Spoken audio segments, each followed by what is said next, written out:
Well, great. Thank you so much. It's now 15 minutes before the hour. I'll be presenting for 25 minutes, and then I'll leave the last 5 minutes for questions. My name Mm. is Kevin Adair. I'm the co-founder and co-director of Fuego del Sol. We operate in the Dominican Republic and in Haiti, and we do ecological development that is invited by the people who live in the countries where we work. When we first started our project, we thought we were going to go into water purification, which is a crucial sector in international development and connection within a country's overall process. However, we did not find the interest at the time locally to support that. What we found was that the people we met were looking to have solutions provided and invest their own money in solutions that provided better ways to cook. So at first we explored solar cooking, but we found that we could not cook quickly enough to make sure that we would always have food, right, especially at noon, which is very culturally important. So as culturally sensitive international project coordinators, we realized that we needed to find a different method to cook. And what we found was we could use ecological recycled materials. This is a briquette. It's made out of recycled paper, cardboard, and sawdust. In fact, we are a contractor for both the United Nations and the US Embassy in Haiti.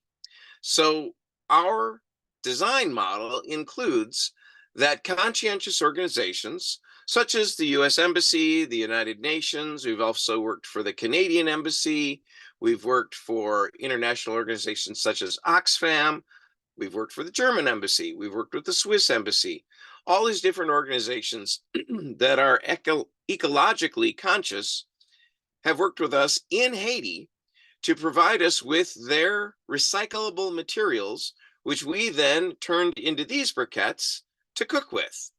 In fact, I'll show you a little bit of that process. And again, we reach this through a process. That process we call listen, lead, listen again. First, we listen to what the people are actually asking for and needing. Second, we provide our leadership. We provide introductions to technology, to quality control, yes, to financing, but also to working together to finding the best method to introduce the concepts that we're there to share. And then the third phase is that we listen again. First we listen, then we lead, and then we listen again. And that third level of listening again adds to the fact that we explore all the different possible solutions, and we find those solutions, again, by working together with our local team members from the Dominican Republic and from Haiti. And it's with their expertise and their insight that we know that we can find the best cultural solution out of the potential options. Well, let's take a look. Again, this is for fuel. This is an ecological fuel briquette. It's not carbonized, it's not burned. The way we make it is we pulverize the paper and the cardboard, mix it with sawdust and other biomass. And in fact, let's take a quick look at how this works. I've prepared a demonstration along with a quick overview. And to do that, I'll share my screen.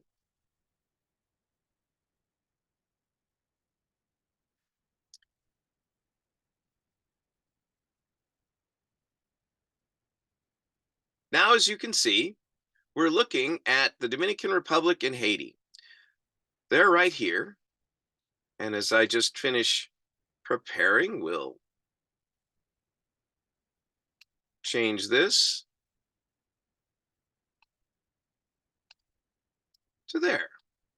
Now, we can zoom in and we can see, unfortunately, Haiti right now is going through a very, very difficult time. The Dominican Republic is on this side and Haiti is on this side. And once again, if we zoom out, you can see that they're very close to Florida.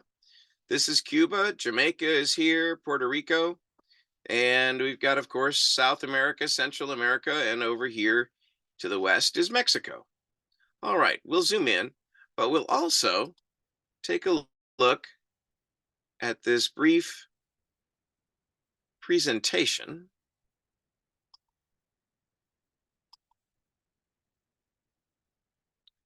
which goes into greater detail about our project, and you can get a window into how we do what we do.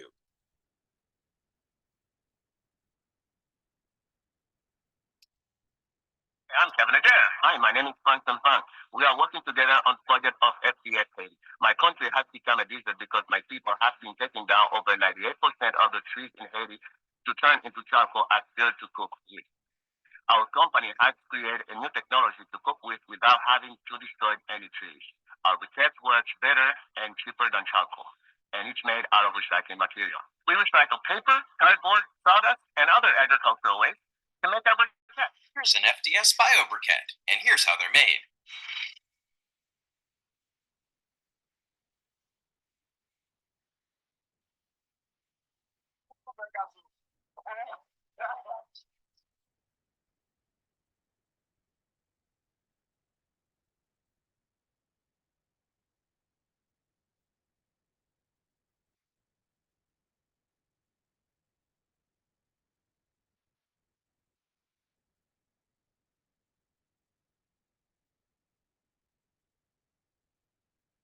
We also work in other recycling, including aluminum and plastic.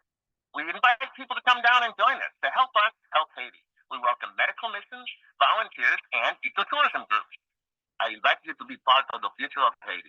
Please help us grow as a company and also as a country. Thanks.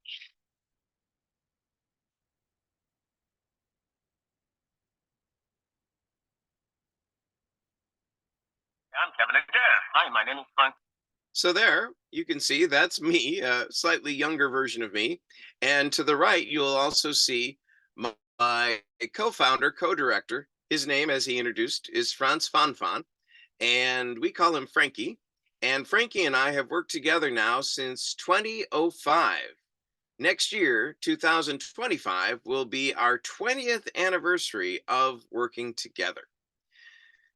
And that allowed you to see our briquette press and one of our earlier briquette stoves.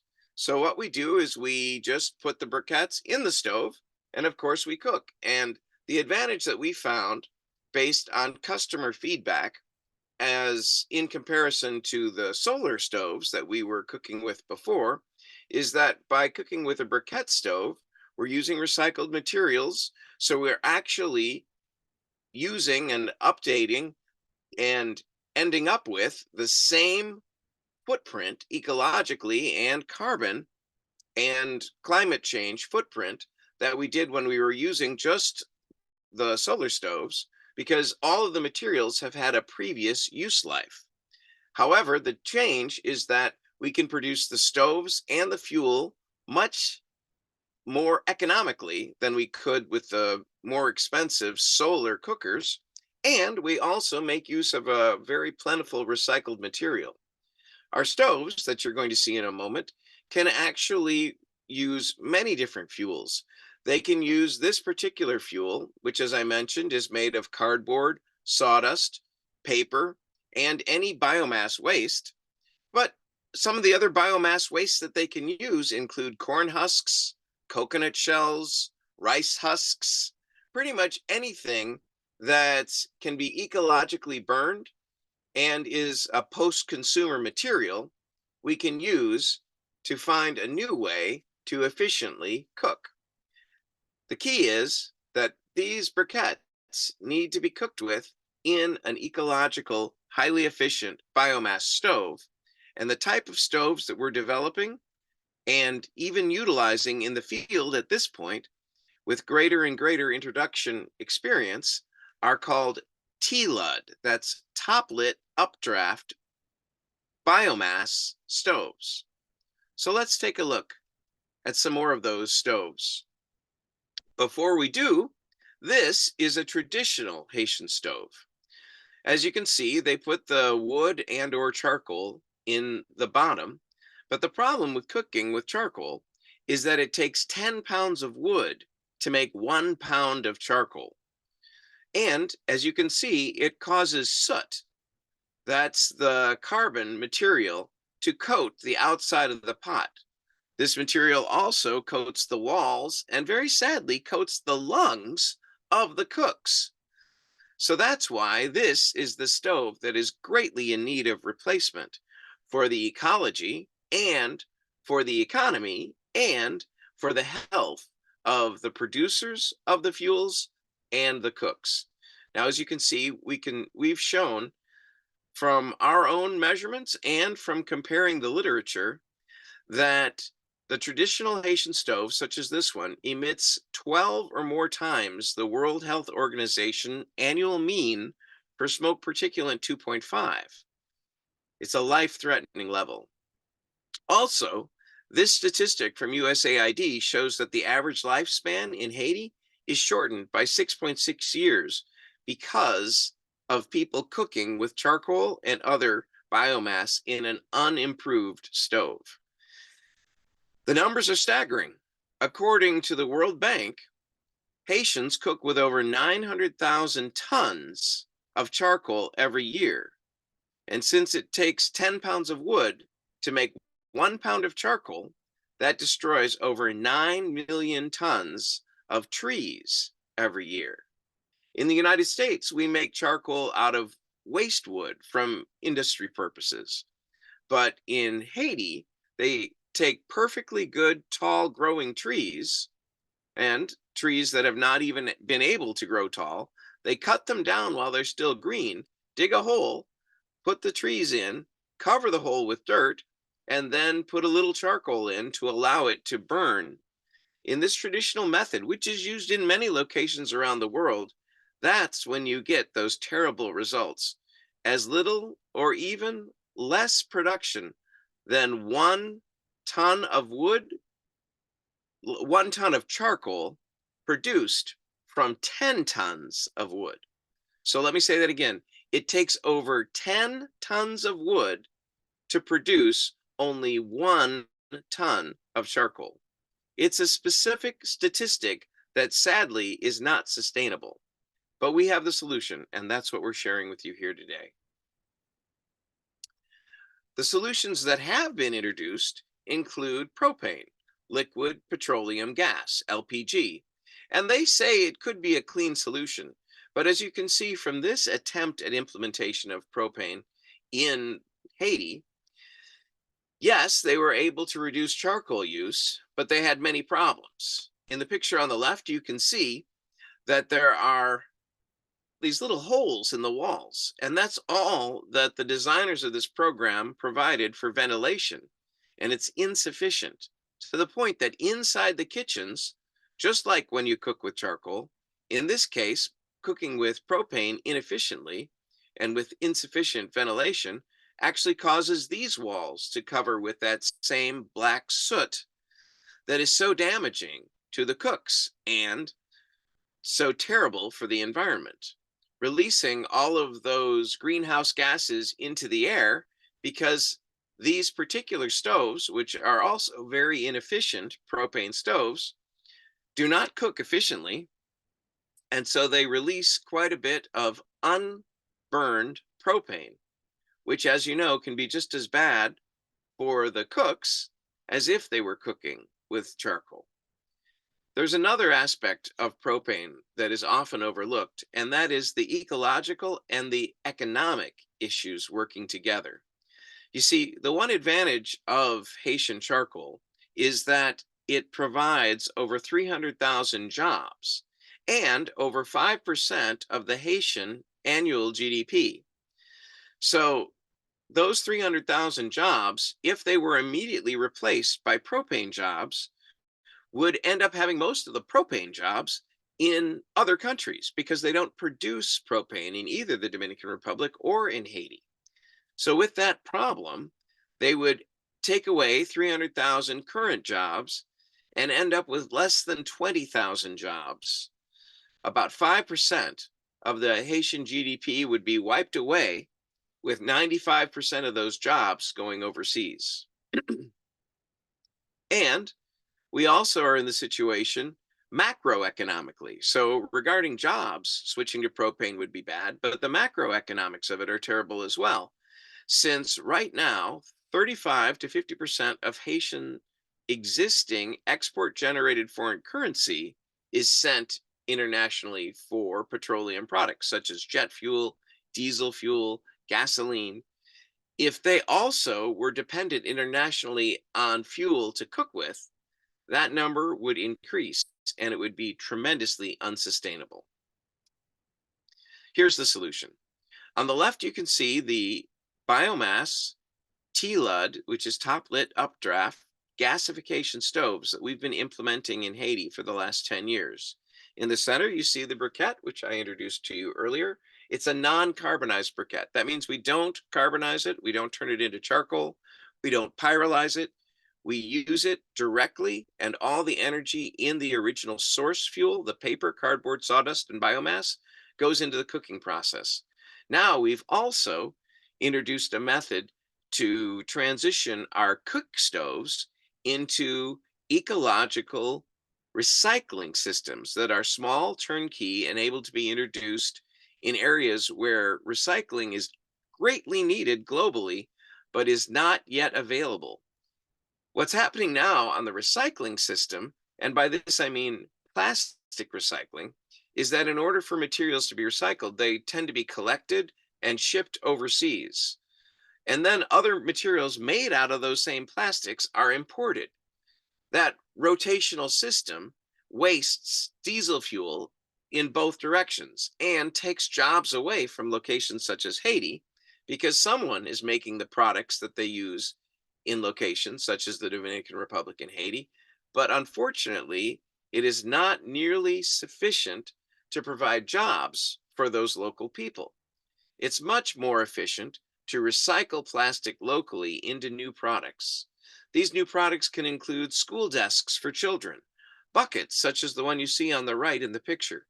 They can also include more everyday personal items, including toilet seats. All of these things are imported into Haiti. We're also producing hangers for clothes and even the structure to make the closet upon which you can hang your clothes to keep your clothes nice. All of these things together can be produced locally, and we've developed that method.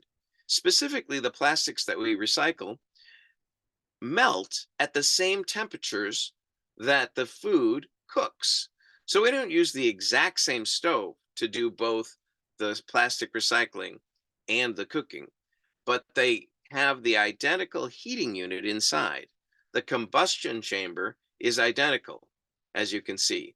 So one stove is used for cooking, and a separate stove is used for these small-scale, turnkey, institutional, industrial processes.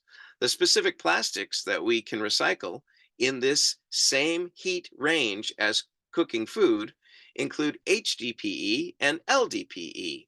And as you know, LDPE is film plastic. It's one of the most likely plastics that humans use that can end up in our oceans and creating all the problems globally when it breaks down into microplastic and eventually gets into our own body systems and our food supply.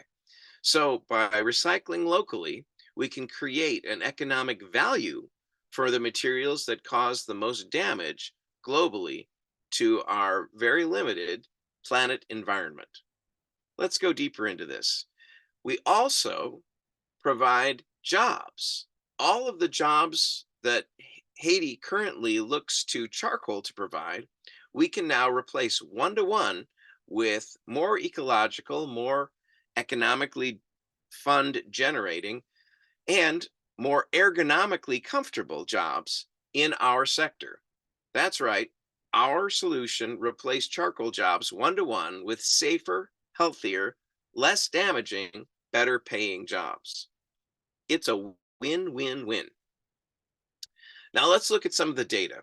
We're here at this, scientific earth science conference. So what we want to see is what the third-party data clearly shares.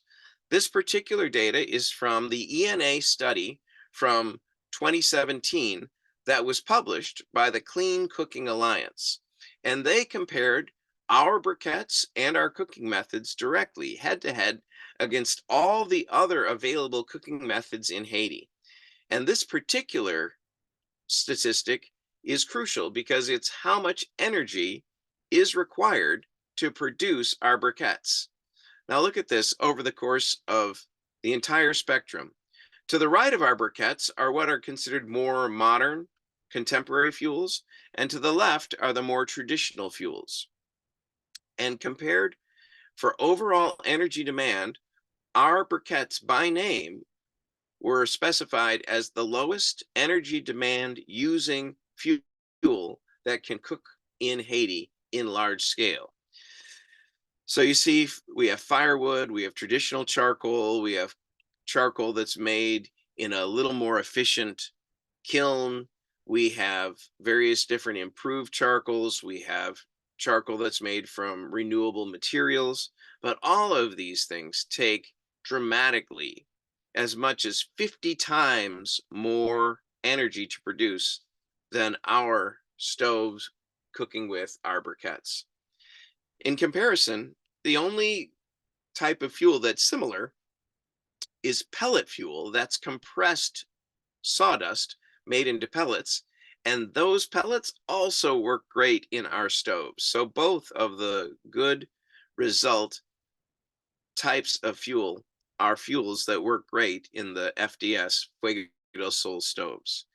You can see compared to ethanol, compared to LPG propane, even compared to solar electricity, by far we use less energy demand. And the reason is that the solar electricity requires a wide variety of different chemicals from all over the world. There's certainly a role in ecological development for solar electricity, but we should always keep in mind that locally produced biomass fuel for cooking is much more ecological than even an ecological fuel source such as solar electricity. It's much better, if you're going to heat something, to heat it directly with thermal energy, such as combustion, than it is to take electricity, which is sourced by a percentage loss from the energy of the sun, and then sourced again for percentage loss when it's used in a heating element. It's a very inefficient process to heat an element with electricity. If we have bountiful electricity made from natural sources, well, then it's not so bad if we waste a lot of it in producing heat. But it's preferable to use locally available heat, which goes through direct combustion, rather than the complicated process, which would require many, many more solar panels globally than would be ecologically available globally.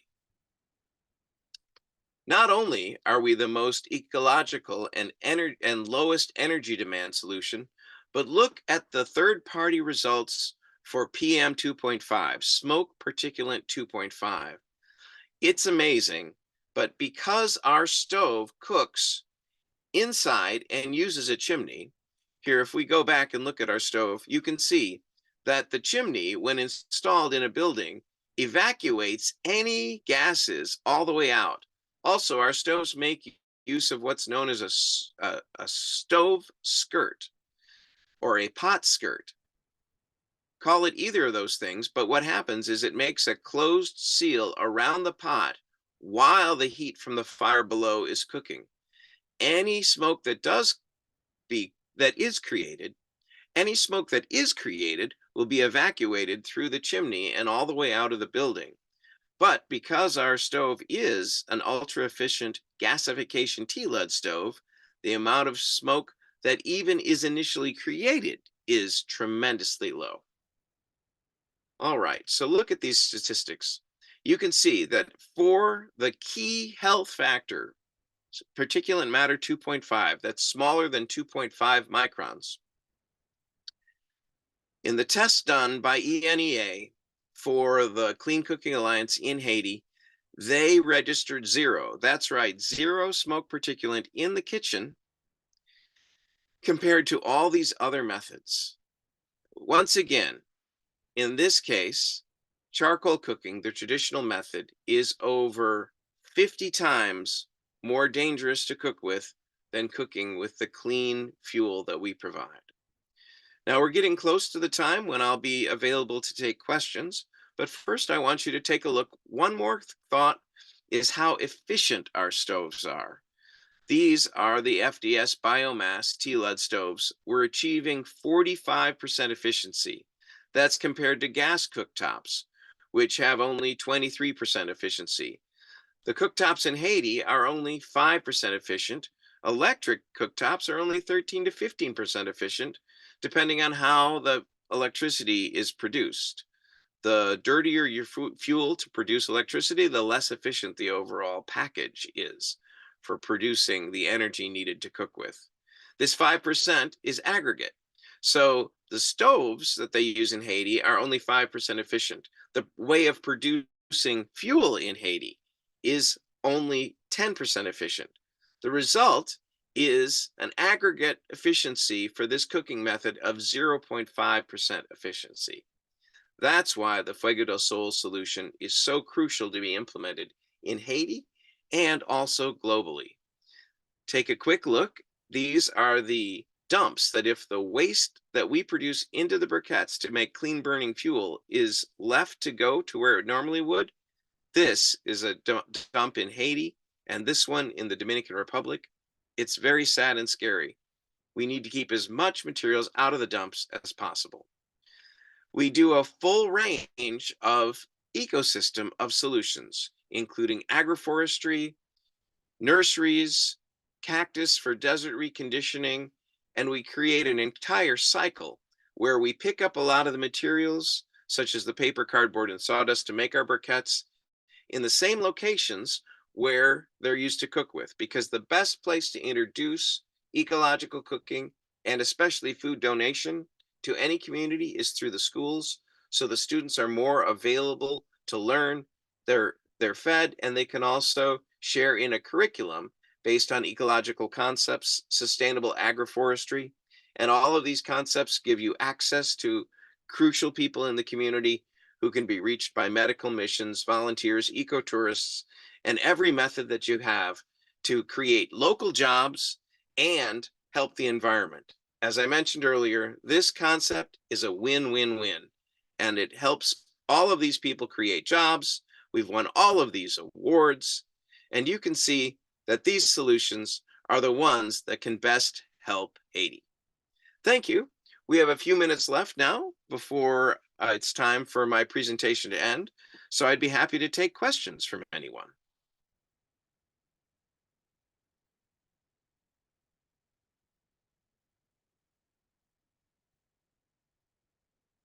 If there are no questions, I have 4 minutes left, so I'll share with you the locations of where we're going to be working. Let's go to Google Maps. As you can see, our opportunity and the island that we've chosen to work on is here. This is the Dominican Republic and Haiti. If we back out a quick click, you can see we're so close to Miami. In fact, the Dominican Republic and Haiti are closer to the United States than many places in the world, closer to Miami, and even closer to Chicago, where I'm speaking from right now, than LA is to Chicago. We're literally in the backyard, within sight practically, of the United States, because once again, the United States is here in Puerto Rico as well. All right, we just have a few minutes, but let's zoom in and take a look. Sadly, Port-au-Prince is in a very dangerous situation, so we can't have internationals working in Port-au-Prince because of the danger and the risk factors. Where we're working now, however, is in Higüey, which is where our headquarters are, very close to Punta Cana. We work in Santo Domingo, but we also work in the border area, in Pedernales and Ansapit. In this area, we work very closely with the nonprofit whose job it is to help protect one of the largest national parks in the Caribbean, Parque Nacional Jaragua. We work closely with Grupo Jaragua, and the solutions that we've found have been through the research of Grupo Jaragua. We're implementing agroforestry. If we look in here really quickly, since we only have 2 minutes remaining, you can see that on the border, with the Dominican Republic, the DR still has some existing tree growth, where Haiti has severely degraded land. So we're implementing a carbon fixing solution whereby we do agroforestry. So we don't just sequester carbon, we grow tall trees, which are allowed to grow for hundreds of years. That includes Caribbean oak and mahogany. Then on the medium level, we grow income generating trees, such as fruit trees, medicinal herbal tea trees, and oil trees, which we can harvest sustainably on a rotation basis. And on the lowest level, we grow immediately available food crops, which are all indigenous and native plant species that have been growing on our island for hundreds, if not thousands of years. These include yucca, also known as cassava, oregano, Caribbean oregano, and spices, and also squash and beans, which are nitrogen fixing to make the topsoil better. These three levels. So immediate plants, which are available to harvest multiple times per year and provide food. Then medium, those are the smallest plants. And then the medium plants, which create a long-term income for the area. And then the tallest trees, including Caribbean oak and mahogany, which create a long-term carbon sink for sequestration and removal to make our entire project long-term beneficial and provide beneficial improvements to the topsoil so more agriculture can follow in our footsteps. Thank you. Thank you for the opportunity to present.